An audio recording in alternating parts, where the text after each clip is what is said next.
오늘 우리에게 주신 하나님의 말씀은 마태복음 15장 21절로 31절의 말씀입니다. 저와 여러분이 한 절씩 교독하시겠습니다.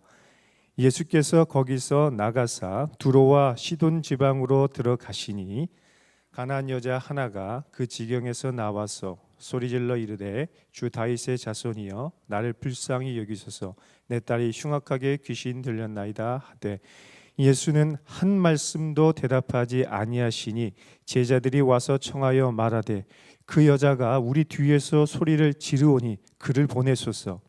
예수께 대답하여 이르시되 나는 이스라엘 집에 잃어버린 양 외에는 다른 데로 보내심을 받지 아니하였노라 하시니 여자가 와서 예수께 절하며 이르되 주여 저를 도우소서. 대답하여 이르시되 자녀의 떡을 취하여 개들에게 던짐이 마땅하지 아니하니라. 여자가 이르되 주여 올소이다마는 개들도 제 주인의 상에서 떨어지는 부스러기를 먹나이다 하니 이에 예수께서 대답하여 이르시되 여자여 내 믿음이 크도다 내 소원대로 되리라 하시니 그때로부터 그의 딸이 나으니라.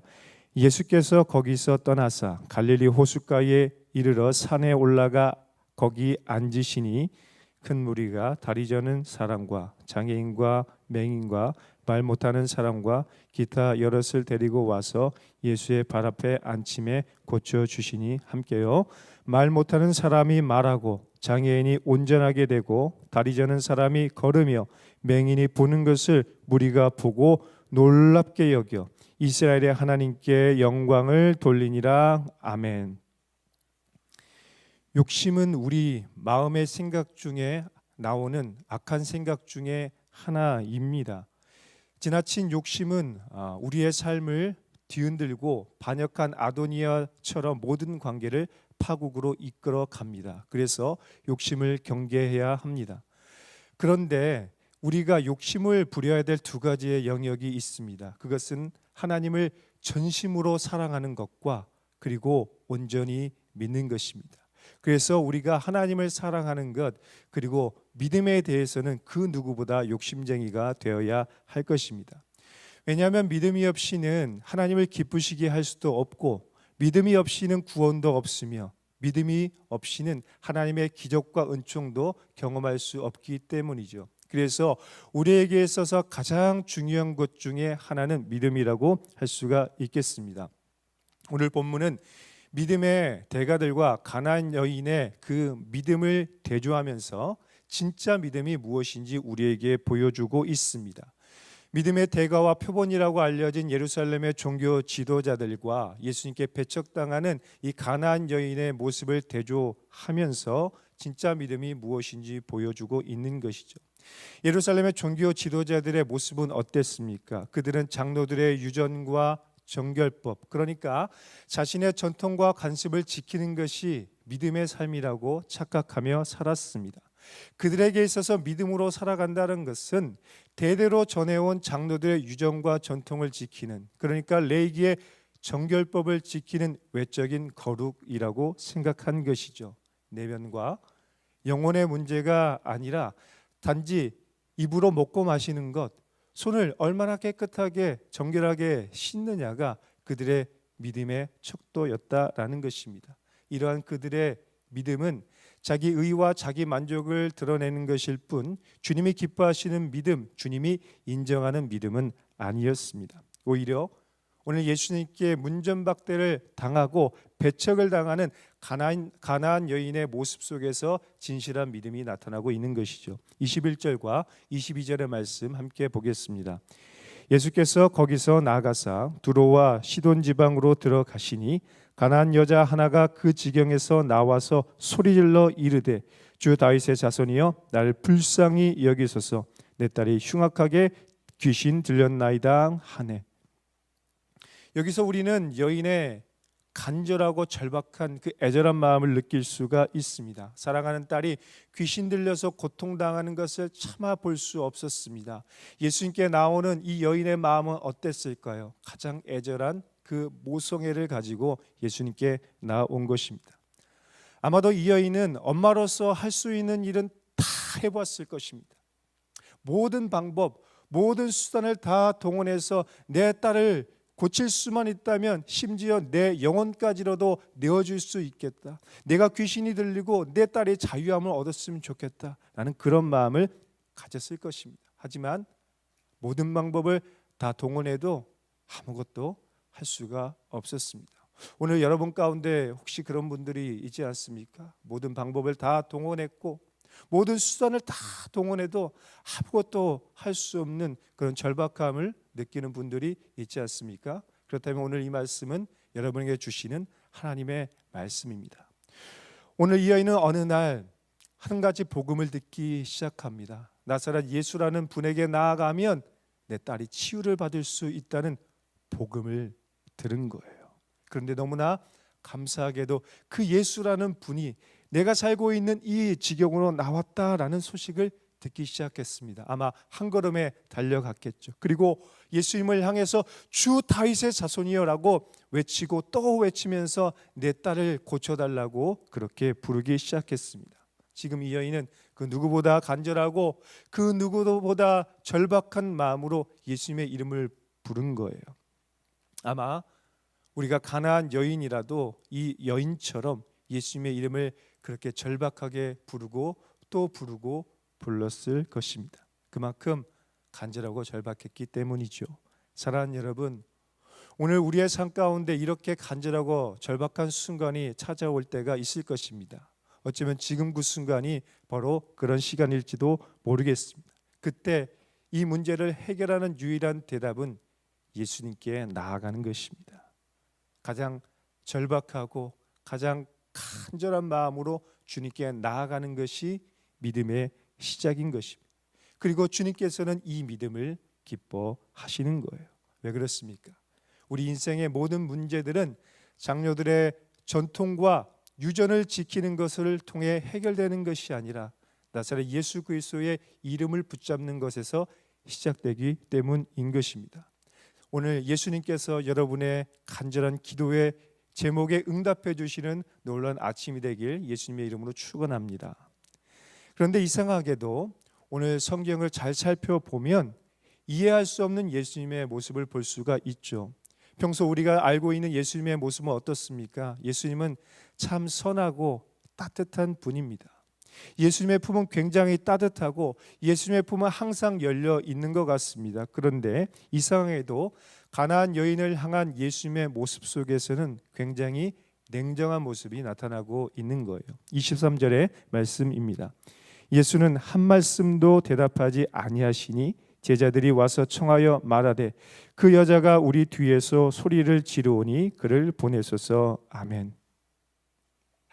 예수님은 가나안 여인을 외면하고 문전박대하고 있습니다. 제자들도 예수님의 이 모습이 익숙하지 않았던 것 같아요. 그리고 이 여자의 부르짖음이 너무나 시끄럽고 소란스러워서 예수님의 사역에 방해가 된다고 생각한 것 같습니다. 그래서 제자들이 예수님께 이렇게 말하죠. 예수님, 그 여자의 부르짖음에 응답해 주시든지 아니면 그를 보내버리십시오라고 그렇게 요청하는 거예요. 그런데 예수님은 제자들의 이 요청에 더 충격적인 대답을 주시죠. 24절의 말씀을 같이 읽어보겠습니다. 예수께서 대답하여 이르시되 나는 이스라엘 집에 잃어버린 양 외에는 다른 데로 보내심을 받지 아니하였노라 하시니. 아멘. 이 말씀은 우리에게 아주 중요한 영적인 교훈을 주고 있습니다. 그것은 구원과 은혜의 우선성입니다. 구원과 은혜에도 우선적인 것이 있다라는 것이죠.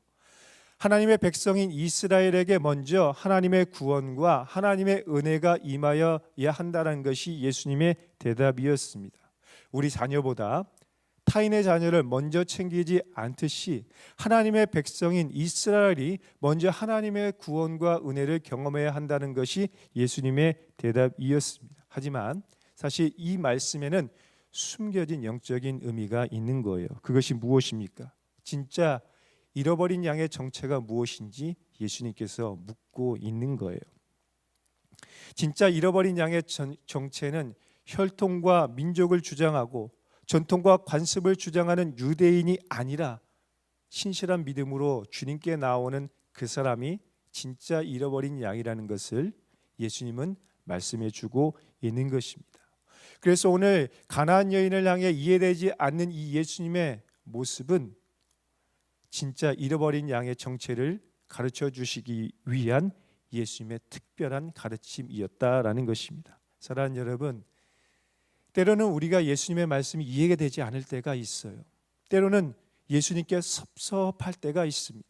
이 새벽에 나와서 그렇게 간절히 부르짖고 기도하며 교회를 향해 충성되게 헌신하며 수많은 중보 기도자들에게 기도를 받았지만 응답되지 않는 그 기도의 제목을 보면서 예수님이 이해되지 않고 섭섭할 때가 있는 거예요. 때로는 오늘 가나안 여인처럼 수치심과 모욕감을 느끼면서 내가 이렇게 믿음 생활하는 게 맞는가라는 의구심이 들 때가 있습니다. 여러분, 그럴 때 우리는 어떻게 해야 할까요? 진정한 믿음은 이해할 수 없고 받아들일 수 없는 상황 속에서 믿음의 줄을 끝까지 놓지 않고 인내하는 것입니다.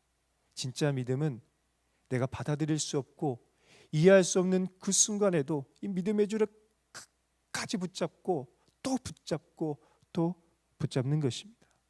하나님의 절대 주권과 선하심을 믿고 오히려 더 적극적으로 천부여 내가 의지할 곳이 없어서 주님을 바라봅니다. 주님께 나아갑니다. 그 마음으로 나아가는 것이죠.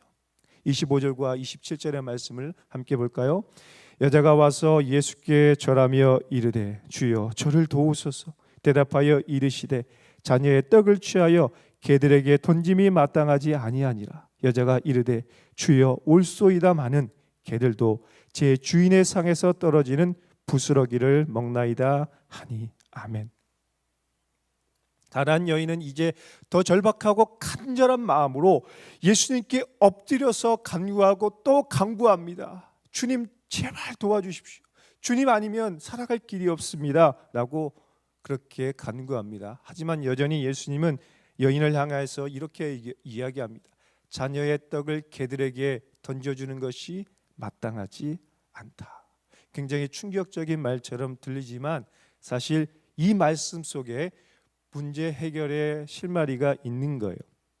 여기서 말하는 개라는 용어는 평소 이방인들을 경멸하는 단어로 쓰인 것이 아니라 가정에서 기르는 애완용 개를 지칭하는 단어로 쓰여져 있습니다. 그러니까 이 말씀은 평행선을 달리는 것처럼 보이지만 사실 예수님께서 은혜의 바운더리로 이 여인을 조금씩 들어오게 하고 있는 거예요. 집 밖으로 문전박대하는 것이 아니라 집 안으로 조금씩 들어오게 하는 은혜의 바운더리를 그렇게 보여주고 있는 것입니다. 가나안 여인은 이 예수님의 이 섭섭한 말씀에도 불구하고 간절하고 절박한 믿음으로 주님께 나아갔습니다. 그것이 무엇입니까? 바로 부스러기의 은혜를 간구한 것입니다. 누군가에게 이 부스러기는 쓰레기에 불과할 것입니다. 누군가에게 이 부스러기는 보잘것없고 가치가 없는 것일 거예요. 하지만 이 여인은 예수님의 식탁에서 떨어지는 그 부스러기를 크게 보는 그 믿음이 있었습니다. 왜냐하면 예수님의 식탁에서 떨어지는 그 부스러기는 이 세상 그 어떤 풍성한 잔치상에 있는 그 음식보다 더 중요하고 풍성하고 더 능력이 있는 것을 알았기 때문인 것입니다. 그래서 이 여인의 믿음은 부스러기의 은혜를 붙잡는 것이었습니다. 예수님이 이 여인의 대답을 굉장히 기뻐하셨습니다. 예수님이 100점짜리라고 대답해 줄 만한 그런 믿음의 고백이었던 것입니다. 이 여인의 고백은 전통과 관습을 주장했던 종교 지도자들과 그리고 이 여인을 향해 귀찮게 여겼던 제자들에게 경종을 울리는 믿음의 대답이었던 것입니다. 왜일까요? 예수님이 이 여인의 믿음을 인정하고 응답해 주셨기 때문이죠. 28절의 말씀을 같이 읽겠습니다. 이에 예수께서 대답하여 이르시되 여자여 내 믿음이 크도다 내 소원대로 되리라 하시니 그때로부터 그의 딸이 나으니라. 아멘. 이처럼 예수님은 이 여인의 믿음을 귀하게 보시고 응답해 주셨습니다. 할렐루야. 부스러기의 은혜를 가치 있게 여기고 부스러기의 은혜를 크게 보았던 이 여인의 믿음은 주님을 기쁘시게 했고 주님께 인정받는 믿음이었고 주님께 응답받는 믿음이었습니다. 오늘 이 믿음이 저와 여러분에게 있기를 바랍니다. 원수의 목전에서 상을 베풀어 주시고 우리에게 기름을 바르시며 우리에게 풍성한 은혜를 주시는 그 하나님을 신뢰하는 마음으로 주님께 나아가는 이 아침이 되길 원합니다. 왜냐하면 주님의 잔치상에서 주어지는 그 부스러기의 은혜는 온 세상을 먹여 살릴 수 있는 그런 풍성한 은혜이기 때문입니다. 오늘 우리에게 이 믿음이 있을 때 부스러기의 은혜뿐만 아니라 주님께서 풍성히 채워주시는 놀라운 은혜를 경험하게 될 줄 믿습니다. 가나안 여인을 고치신 예수님은 이제 갈릴리 지역으로 나아가서 또다시 이방인 사람들을 고치고 있습니다. 수많은 연약한 자들이 주님께 나와서 치유와 회복을 경험하고 있는 것이죠. 29절로 31절의 말씀을 함께 볼까요? 예수께서 거기서 떠나사 갈릴리 호숫가에 이르러 산에 올라가 거기 앉으시니 큰 무리가 다리 저는 사람과 장애인과 맹인과 말 못하는 사람과 기타 여럿을 데리고 와서 예수의 발 앞에 앉힘에 고쳐 주시니 말 못하는 사람이 말하고 장애인이 온전하게 되고 다리 저는 사람이 걸으며 맹인 보는 것을 무리가 보고 놀랍게 여겨 이스라엘의 하나님께 영광을 돌리니라. 아멘. 뭐라고요? 이스라엘의 하나님께 영광을 돌리니라. 여러분, 우리가 여기서 알 수 있는 믿음의 공통점은 무엇입니까? 믿음의 시작은 언제나 주님께 나아가는 것에 있습니다. 믿음의 시작은 어떠한 상황 속에서도 주님께 나아가는 거예요. 그것이 시작입니다. 그리고 믿음의 열매는 31절의 결론과 같이 하나님께 영광을 돌리는 것입니다. 우리의 입술로, 우리의 삶으로 하나님께 영광을 돌리는 것이 바로 믿음입니다. 믿음의 과정과 정도는 서로 다를 수가 있습니다. 가나안 여인처럼 큰 믿음, 강한 믿음으로 주님께 직접 나아가는 사람이 있다면 지금 내가 너무나 연약해서 누군가의 손이 아니면은 예수님께 나아갈 수 없는 그런 믿음도 있을 수 있습니다. 이렇게 믿음의 과정은 다를 수 있지만 중요한 것은 언제나 예수님께 나아가는 것이 믿음의 시작이라는 거예요. 우리의 크고 작은 문제를 가지고 예수님께 나아가는 것이 믿음의 시작이고 주님께서 주신 그 믿음의 응답 때문에 하나님께 영광 돌리는 것이 믿음의 결국이라는 것입니다. 오늘 우리가 하나님께 영광 돌리며 살아갈 때 오늘 우리의 믿음이 주님께 영광 돌리는, 주님이 기뻐하시는 열매가 될 줄 믿습니다. 사랑하는 여러분, 오늘 여러분이 회복되어야 될 믿음의 영역은 무엇입니까? 오늘 여러분의 삶 가운데 진정으로 치유와 회복이 임해야 할 것이 무엇입니까? 그렇다면 믿음을 가지고 주님께 나아가십시오. 주님께 나아가기만 한다면 주님께서 우리의 기도에 응답해 주셔서 부스러기의 은혜뿐만 아니라 풍성한 기도의 응답을 주실 줄 믿습니다. 간절하고 절박한 마음으로 이 새벽에 나오셨습니까? 아주 잘하셨습니다. 그 마음 그대로 주님께 나아가십시오. 그리고 주님께 간절히 부르짖어 기도하십시오. 예수님의 이름을 부르고 기도하시면 예수 이름의 능력이 우리의 삶 가운데 나타날 것입니다. 혹시 여러분 주변에 아직 믿음이 연약하여 주님께 나오지 못한 분들이 있습니까? 그렇다면 오늘 가나안 여인들처럼 그리고 수많은 연약한 자들을 주님께 인도했던 믿음의 사람들처럼 여러분의 손으로 그들을 붙잡고 주님께 나아가는 믿음의 인도자, 믿음의 다리가 되시길 예수님의 이름으로 축원합니다.